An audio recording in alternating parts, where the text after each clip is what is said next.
On to the details. The South Korean lawmakers on Saturday voted to impeach President Yoon Yeol over his failed martial law bid. Out of 300 lawmakers, 204 voted to impeach the president on allegations of insurrection. 85 voted against, 3 abstained, with 8 votes nullified. The Parliament Speaker has called on the government and Parliament to work together to stabilize economy and foreign affairs in the country. Opposition Democratic Party's leader Park Chan-dae hailed the impeachment as a victory of the people. After Parliament passed a bill to impeach him, Yoon said he will not give up. Also, Prime Minister Han Duck-soo stepped in as the interim president after Yoon is suspended from office. With a heavy heart, Duck-soo said that he would do his best to run the government stably. South Korea's constitutional court deliberates whether to uphold his removal. The court will hold a meeting on president's impeachment on Monday morning. The court now has 180 days to rule on Yoon's future. If it backs his removal, Yoon would become the second president in South Korea history to be successfully impeached. I will give all my strength and efforts to run this state administration stable during this difficult time. Meanwhile, protesters outside the Parliament building rejoiced after the announcement of President Yoon's removal from office. And we're now joined by our guest, Professor Swaran Singh, School of International Studies, JNU, on this. Welcome to the DD India, sir. So my first question to you is, now that the lawmakers have passed an impeachment motion, will Yoon have to resign immediately? And what happens next as South Korea is into its deepest political turmoil in years? Thank you. As the Constitution is already very clear on the subject, once 2/3 of the members of National Assembly have supported impeachment resolution, President has to step aside. And Prime Minister Han Duck-soo has already taken charge as acting president. But this is not end of the term as far as President Yoon is concerned. This will now go to the Constitutional Court, which has 180 days to make a verdict on this. And there are some issues with the Constitutional Court. First of all, it is supposed to have 9 judges, out of which 6 must vote in favor for President Yoon to be successfully removed. At this stage, there are only 6 judges out of 9. There are 3 vacancies. So Parliament will hurriedly try to seek appointment of new judges if possible. Second, in April 2025, which is before 180 days, the time that Constitutional Court has, 2 judges are supposed to retire. So some of these are issues that may make the difference. Of course, President Yoon has agreed to step aside, saying at the same time he's not giving up. He's trying to contest. He's been a well-known Attorney General himself, so he might possibly plead for himself. But yes, there are certain issues. But if you look at the first impeachment motion that came up on 3rd of December, which was not approved, right now the president's party, People's Power Party, has had a split. So some of its members have also supported the impeachment motion. So, impeachment motion, which was initially said not possible, is now a reality. So hopefully, let's see how Constitutional Court will take its own judgment on the subject. Also, Professor, what will be the aftermath of impeachment? Will Yoon's act of governance defense hold up in the court, or can the court nullify the impeachment? And if the impeachment is upheld, what happens to the executive branch in the interim? Interestingly, actually there are both cases. Constitutional Court in year 2004, in case of President Roh Moo-hyun, had sort of revoked the impeachment and said he can continue and finish his term. But the last one in 2017, Park Geun-hye's impeachment was endorsed by the Constitutional Court, and she was not only removed, she was jailed. So in that sense, there are both examples that we have. But in case President Yoon has to really go, then the acting president, which is now the Prime Minister Han Duck-soo, have to ensure that new president is elected within 6 months, and it's a direct election by the people. So in that case, that is the alternative outcome in case President Yoon has to go. In case Constitutional Court is not able to come up with a verdict, there is no clarity on that subject. They have to come up with a verdict. So hopefully, whether it is the 6 judges or more judges are appointed, or what happens when April 2 judges retire, some of these are open to speculations, but either way, the Constitutional Court has to give verdict within 180 days. So depending on what the verdict is, the follow-up will flow from there. All right. Also, Professor Yoon is expected to form a team of legal representatives to defend himself, while the Parliament will also forge its prosecutor team. Can we expect anything on that front? Definitely, as I mentioned, he's been himself prosecutor general. He's a lawyer himself. He has had his own large number of friends who are in that profession. But given the mood in the nation, it is also possible that he may have to stand up and defend his own case, speaking for himself. And he's fully trained to do that in that sense. He's qualified to do that. At this stage, mood seems that it is difficult for any lawyer to, or any team of lawyers to come and stand by him.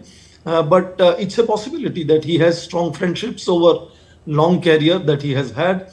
Interestingly, he was the prosecutor during the last impeachment of Park Geun-hye in 2017. So he's the one who actually ensured that the president was removed successfully. And this time, he is himself going to argue his case. But I'm saying that there are still a lot of uncertainties as to how Constitutional Court is going to work on this. They do have 6 judges. So, in one possible scenario, all 6 judges unanimously could support this impeachment proposal, and could make way out, could force President Yoon to leave. But there are, of course, issues. There are, for example, in 2017, 2 of the judges appointed by President Park Geun-hye themselves had supported the presidential impeachment, though they were appointed by the same president at that time. So, judges have not really followed a strong ideological orientation. They have looked at the constitutional provisions very strictly and taken their verdict on that basis.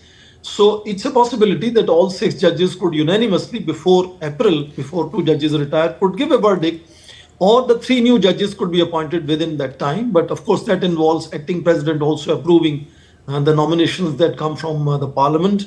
Right now, parliament stands united, apparently. So if they want to propose 3 new names, they will be, perhaps able to send it to the acting president and get it approved. And Constitutional Court may have 9 judges. So there are multiple possibilities at this stage. It's not an easy outcome that we are all looking at, that soon President Yoon will be asked to leave. I think there could be still many hiccups on the way. All right, Professor, however, you've been speaking about the acting president. However, Prime Minister Han Duck-soo is also under investigation due to his attendance at the cabinet meeting held just minutes before Yoon declared the martial law. He's set to appear for questioning as part of the ongoing investigation into Yoon's treason charges. What about that?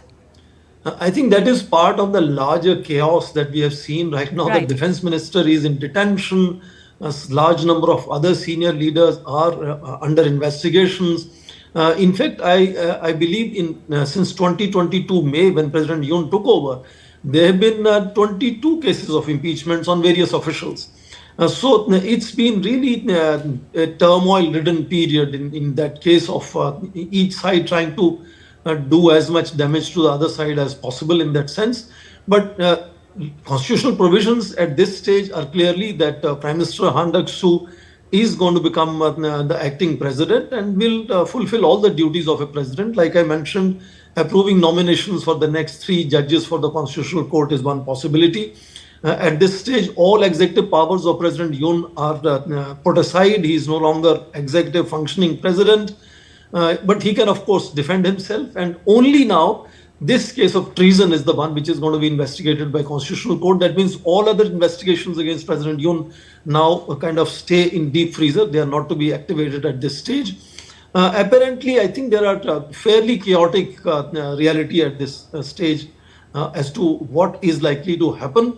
Only thing is that now National Assembly has approved this impeachment proposal, and it is now going to the Constitutional Court, which we know have no more time than 180 days to take a call and make a verdict on the subject. All right. Amid all this political crisis, Professor, and the ensuing uncertainty that has shaken the financial markets and threatened to undermine South Korea's reputation as a stable democratic success story, what impact the crisis can have on the economy if we talk about that front? I think these are very two important points to ponder. From 1988, over years, South Korea had come to be a model of democracy for Asian countries. And that has received a big hit in last 2.5 years in that sense. So the credentials of South Korea as a democratic model stand really under cloud now. Of course, it also is going to has already had impact on their economic growth rates. The credibility, we also know that other than Taiwan, South Korea is a powerhouse in manufacturing of chips, semiconductor chips, which influence all other manufacturing around the world in that sense. So those countries which are partnering with South Korea will have their own impact. India, for example, has about $28 billion of trade with South Korea. South Korea is a major presence in Indian consumer industry, consumer products in India. A lot of investments come from various companies from South Korea. So all the partners are really very, very careful to watch as to how this political turmoil can come to a kind of quick fruition, can stabilize again as soon as possible. South Koreans and United States have also enormous worry about as to how North Korea is going to look at this. Maybe it looks like an opportunity for them to further contribute to destabilization. So yes, not only South Korea, entire neighborhood, and I think major partners of South Korea are really concerned and watching very carefully both the sort of deterioration of democratic traditions and of course deceleration of economy as well. Right, Professor, you've spoken about North Korea. Also, what impact will this have on South Korea's trade relationships, particularly with the US and China? Will this create a more uncertain business environment or affect South Korea's international negotiations? Apparently, the way we understand, President Yoon had come to power in May of 2022 and was seen clearly as pro-United States leader, who apparently is perhaps on his way out. And the Democratic Party, which has majority in National Assembly, and the Prime Minister leader of that party is Han Duck-soo, is sometime projected to be pro-China in that sense. So, those could be how relationships with major two countries, China and United States, could be perhaps visualized. But I understand that United States has larger concerns, not just in terms of its economic relationship, but also what it means for President Trump coming to office. And President Trump had a certain way of dealing with North Korea that has an impact on South Korea. So in that sense, perhaps those factors have also weighed in as to whether coming of President Trump will mean softening of approach of United States towards North Korea. Last time we remember President Trump had back-to-back 3 summit meetings with North Korean leader Kim Jong-un. And there was talk about the United States downsizing, even removing its armed forces from South Korea. So I think those could have also been concerns, further pushing anxiety in the political turmoil in South Korea. China has been at a certain distance for last few years, as I said, because of pro-United States, President Yoon being in command, could be looking at this again as an opportunity to cultivate relationship with the new leadership, and there could be a mood swing where Democratic Party will be the party electing the new president. It's a possibility because national mood is very much right now. The popularity ratings, I understand, have fallen as low as 11% for President Yoon. So that national mood and elections within the next 6 months could mean that Democratic Party could have their president as well and majority in National Assembly. So that could tilt South Korean politics maybe slightly in favor of Beijing in that sense. All right. Lots remains to be seen as to how the whole thing shapes up. Thank you so much, Professor, for joining us and giving us all those details.